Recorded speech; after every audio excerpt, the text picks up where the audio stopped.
The air choked me. A suffocating blend of damp stone and something else, something foul, impossible to name.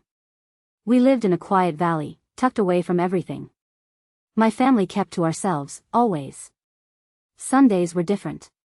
We walked to the big chapel in the next settlement, a silent procession along a winding dirt path. My grandmother insisted. "Cleanse the soul," she'd say, her voice like dry leaves. I hated the journey, especially the rickety footbridge over the churning river. One wrong step, and you were gone. The chapel itself was a hulking thing, dark stone and heavy doors. Inside, it smelled of burnt wax and old raincoats. I'd kneel, numb with cold, watching the elders mumble their prayers, their faces grim. It always felt like a crypt, even when full.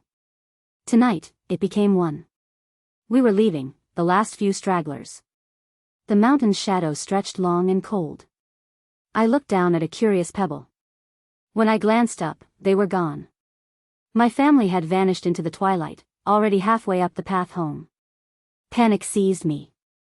The path was treacherous in the dark. The chapel doors stood open, a faint glow spilling out. My only choice. I slipped back inside. The sacristan moved like a wraith, snuffing candles. I heard the heavy clink of keys. Nowhere to go. I darted into the darkest corner, a narrow, wooden box against the wall. The confessional. It reeked of stale breath and forgotten sins. The main doors groaned shut, a final, metallic clang. Darkness fell, thick and absolute. Then the whispers started.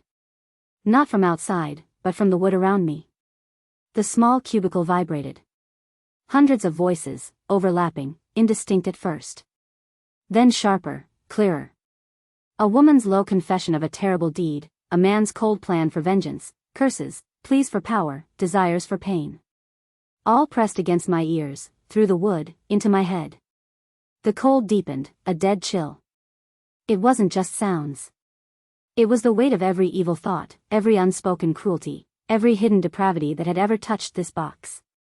I was trapped inside humanity's darkest archive, a prisoner of their confessed damnation. The whispers became screams inside my skull.